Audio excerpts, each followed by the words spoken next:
Jesus é Rei dos reis, meu Redentor, Rei de amor, reconciliou-nos com Deus, Rei da paz, formou um povo santo, novo Israel. Jesus é Rei dos reis. Olá, eu sou o pastor Vinícius, da Igreja Presbiteriana do Guabirotuba. Estamos dando sequência à nossa lição da revista Em que Cremos, da editora Didaquê, sobre o Credo Apostólico. Hoje, na nossa última lição de número 13, Creio na Vida Eterna. O texto base é o capítulo 22 de Apocalipse. Eu vou ler 22, de 1 a 5, que diz: Então o anjo me mostrou o rio da água da vida, que, claro como cristal, fluía do trono de Deus e do Cordeiro, no meio da rua principal da cidade. De cada lado do rio estava a árvore da vida, que dá 12 colheitas, dando fruto todos os meses. As folhas da árvore servem para a cura das nações. Já não haverá maldição nenhuma. O trono de Deus e do Cordeiro estará na cidade, e os seus servos o servirão. Eles verão a sua face, e o seu nome estará em suas testas. Não haverá mais noite. Eles não precisarão de luz de candeia, nem da luz do sol, pois o Senhor Deus os iluminará, e eles reinarão para todo sempre. É interessante notar que vários aspectos descritos no livro do Gênesis reaparecem aqui nesse último capítulo de Apocalipse. Eles são o rio, a árvore da vida, o fim da maldição e, finalmente, a presença de Deus de novo entre os homens. São mencionados ainda a noite, que não mais existirá, e o sol, que será substituído simbolicamente, falando pela luz de Deus. E eles reinarão para todo o sempre. É simplesmente o fim da história. Então, nós temos entre Gênesis e Apocalipse a história humana. A Bíblia diz que nenhum dos seus propósitos pode ser frustrado. O capítulo 22 ele é o epílogo, né? Já não é mais o epílogo, já é a introdução da vida eterna. Ou seja, aquele propósito inicial de Deus que foi interrompido lá no Gênesis pelo pecado, que deu início à história humana, essa história controversa de pecado no qual a igreja vive ainda, essa igreja que é santa e é pecadora, ao mesmo tempo é santa, como nós vimos, porque Deus a santificou, mas ela é pecadora porque ela é constituída de pecadores, né? Quando chegar no fim da história, então, o propósito original de Deus será restabelecido.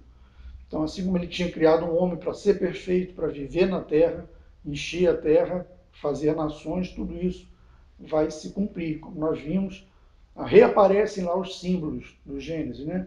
A árvore da vida, ou seja, simbolizando que o homem vai viver eternamente. Por vida devemos compreender não somente vida no sentido de não morrermos, como nós tendemos a pensar, né, em vida, em morte, como causa e efeito sobre o nosso corpo físico, mas é vida espiritual, uma vida moral, uma vida ética, uma vida perfeita diante de Deus e uns com os outros. A Bíblia fala que o fruto da árvore será para a cura das nações, então haverá nações, haverá então aquele propósito de Deus inicial que não pode ser, né, como nenhum de seus propósitos pode ser frustrado. O Apocalipse 22, então ele introduz aqui, deixa depois dele o que se segue é a eternidade, né, uma eternidade onde haverá então uma plenitude, simbolicamente falando, não haverá mais trevas, né, porque agora a luz de Deus vai brilhar plenamente em todos. Então, primeiro ponto da lição: a vida eterna será marcada pela superação de contradições e conflitos da presente ordem. Em Gálatas 1, 3 a 5, nós lemos: A vocês, graça e paz da parte de Deus, nosso Pai, e do Senhor Jesus Cristo, que se entregou a si mesmo por nossos pecados, a fim de nos resgatar desta presente era perversa, segundo a vontade de nosso Deus e Pai, a quem seja a glória para todo sempre. Amém. E o que causa a perversidade desta era, senão o pecado? Como vimos nas lições anteriores, Cristo vem nos remir, nos resgatar desta era perversa, deste mundo, de sua cultura, de seus valores perdidos e que levam à perdição, às guerras, às contendas, porfias e toda sorte de males, conforme nos diz Tiago em sua epístola. Com a extinção do pecado e a prisão daquele que dissemina o pecado, Satanás, o diabo, haverá um novo céu e uma nova terra, sem lágrimas, sem dor, sem pecado, sem injustiças. Uma nova ordem universal e eterna será instaurada e concretizada. É uma esperança bendita que nós temos. Em segundo lugar, a vida eterna será de serviço responsável. O autor da lição fala da relação de continuidade e descontinuidade que há entre a presente vida e a vida vindoura.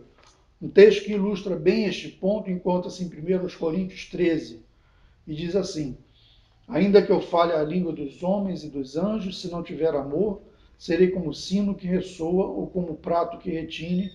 Ainda que eu tenha o dom de profecia e saiba todos os mistérios e todo o conhecimento, e tenha uma fé capaz de mover montanhas, mas não tiver amor, nada serei. Ainda que eu dê aos pobres tudo o que possuo e entregue o meu corpo para ser queimado, mas não tiver amor, nada disso me valerá. O amor é paciente, o amor é bondoso, não inveja, não se vangloria, não se orgulha, não maltrata, não procura seus interesses, não se ira facilmente, não guarda rancor.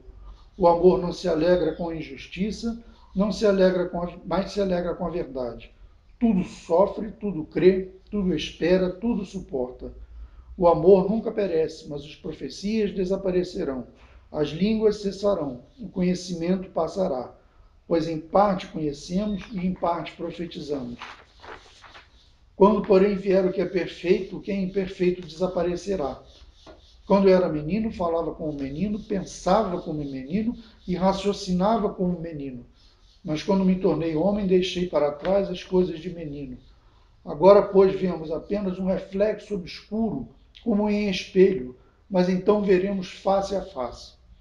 Agora conheço em parte, então conhecerei plenamente, da mesma forma como sou plenamente conhecido. Assim permanecem agora estes três: a fé, a esperança e o amor. O maior deles, porém, é o amor. Então nós vemos a partir desse texto essa relação de continuidade e descontinuidade, né? Hoje, para que Deus dá os dons de conhecimento? Não haverá. Eu, por exemplo, Deus me deu o ministério de mestre, não vou ensinar nada lá quando nós estivermos na presença de Deus, né? Porque não faz mais sentido, né? Nós vamos estar face a face com Ele, nós vamos aprender dele. Então, os dons que Deus deu para a edificação do povo, enquanto Ele não se reencontrar conosco, eles são provisórios, são dados enquanto Ele está edificando a vida da igreja, né? Para que a igreja use tanto na sua edificação mútua, como também no seu testemunho para o mundo. Então, os dons de ensino, os dons de serviço, todos esses dons são provisórios dados à igreja. A sabedoria, o conhecimento. Né? Então, não haverá esses dons lá como nós estivermos na plenitude, na presença de Deus, nós vamos aprender do próprio Deus.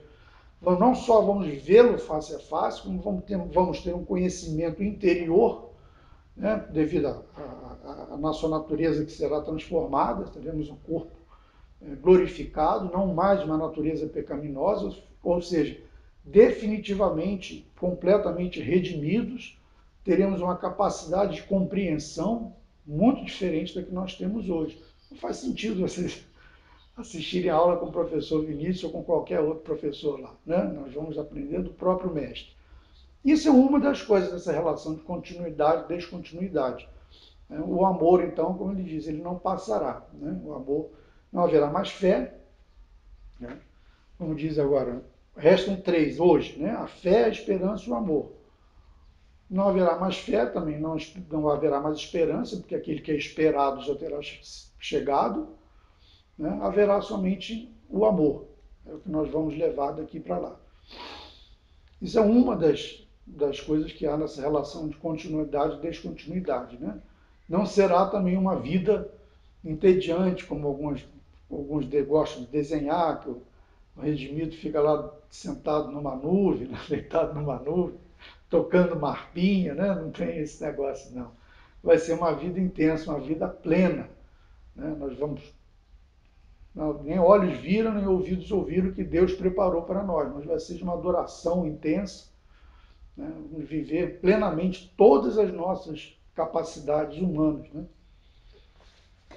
Em terceiro lugar, a vida eterna tem implicações éticas para o nosso tempo. O mundo não tem consciência disto, mas os cristãos sim. Sabemos que, no fim, o bem vencerá e tudo será restaurado por Deus. Entretanto, esse conhecimento deve gerar mais do que uma grata esperança em nós. Ele deve gerar um comprometimento com os valores do reino, baseados na realidade do já, mas ainda não, que é o paradoxo da vida cristã. Sabemos que não alcançaremos a perfeição aqui, mas quando amamos, perdoamos nossos inimigos e superamos nossa natureza, transparece-se em nós a natureza do homem, do novo homem. Né? Então a igreja deve ser um microcosmo desse novo mundo, uma antecipação dessa realidade futura.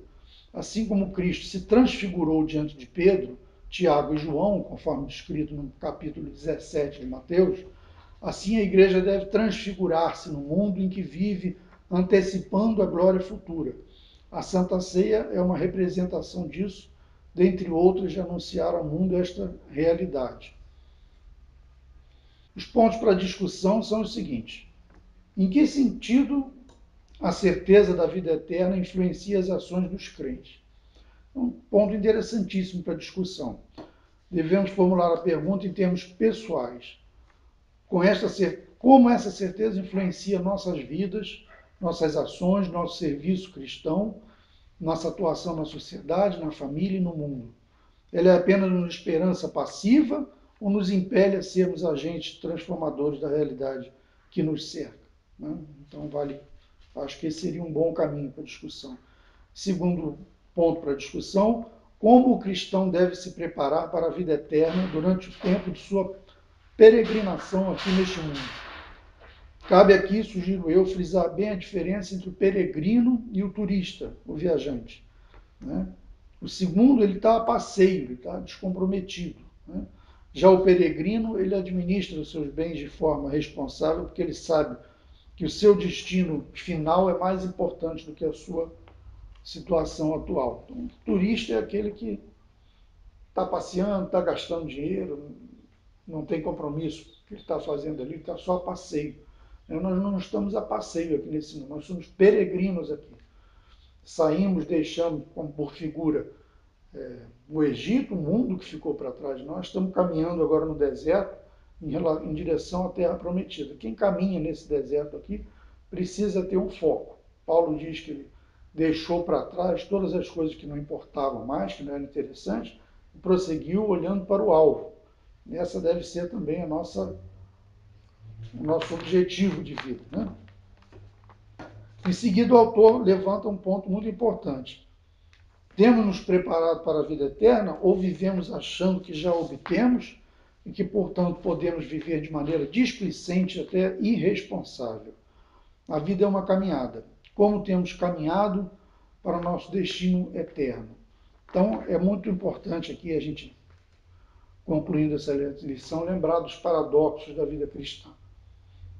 Sempre no cristianismo é muito importante a gente ter em mente a concepção, a ideia do paradoxo. Né? Então, o Deus que veio nos propiciou a salvação é um assunto de Deus? É um assunto de Deus. É Ele que provê os meios, é Ele que provê. Mas nós estamos nos preparando para nos encontrarmos com Ele. Estamos numa caminhada. A Bíblia vai dizer lá no verso, Provérbios, capítulo 4, verso 18, que a vereda do justo é como a luz da aurora que vai brilhando cada vez mais até ser dia perfeito. Ora, a luz da aurora começa de manhã, vem aquela pequena luz que entra dentro de casa, a gente começa a perceber que o céu está um pouquinho mais claro, e ela vai num crescendo até que chega ao meio-dia, em que há o sol pleno, onde não há sombra. Então essa é a imagem que o salmista está usando. E assim é a nossa vida agora. A luz já raiou na nossa vida. mas ela tem que brilhar cada vez mais e brilhando, e a nossa caminhada tem que ser uma caminhada que vá, como diz Paulo, de fé em fé, de glória em glória. Nós não podemos ser hoje da mesma maneira como estávamos ontem. Temos que estar sempre melhorando, sempre numa sequência. Então, é isto. Conclusão da revista. Em que cremos? Não é bom ter zelo sem conhecimento, diz Provérbios 19:2, nem ser precipitado e perder o caminho. Pois posso testemunhar, diz Paulo em Romanos 10:2, que eles, os judeus, têm zelo por Deus, mas o seu zelo não se baseia no conhecimento. Então eu concluo lembrando que a palavra, essa palavra zelo, que é cuidado, ela não pode ser, nós não podemos ter zelo sem ter entendimento. Isso é uma coisa muito frequente no nosso meio. É mais comum um cristão evangélico saber que ele não é católico, ou seja, tem um conhecimento negativo da sua fé, ele sabe no que ele não crê. Ele sabe que ele não crê na intercessão de Maria, sabe que ele não crê na intercessão dos santos, sabe que ele não crê no Papa como vigário de Cristo na terra, mas ele não sabe dizer no que ele crê. Isso é muito comum. Então, o fim dessa lição mostra aqui aquilo que nós cremos, que em muitos pontos é em comum com nossos irmãos católicos, né? E em outros pontos nós vamos divergir. Mas, essencialmente, o credo é uma coisa que nos une. E volto a ressaltar isso, é importante a gente saber que a gente não pode ter zelo sem ter entendimento. Paulo tinha zelo, mas não tinha entendimento. Isso fazia com que ele matasse os cristãos. Então, é muito importante que a gente conheça a nossa fé, seja capaz, como diz Pedro, de estar preparado para dar a razão da nossa fé. Em segundo lugar, eu concluo lembrando que a palavra fé deriva de fides, palavra latina, que significa fidelidade. Para os gregos, fé é pistis, que significa aderiram à verdade comprovada. Vemos, portanto, que não podemos ser fiéis de maneira adequada se não soubermos primeiramente em quem e também em que cremos. Esperando que este estudo tenha sido esclarecedor, enriquecedor e edificador na vida de cada um e também na vida de nossa igreja. Que Deus nos abençoe, guarde e guie desde agora até a vida eterna. Amém.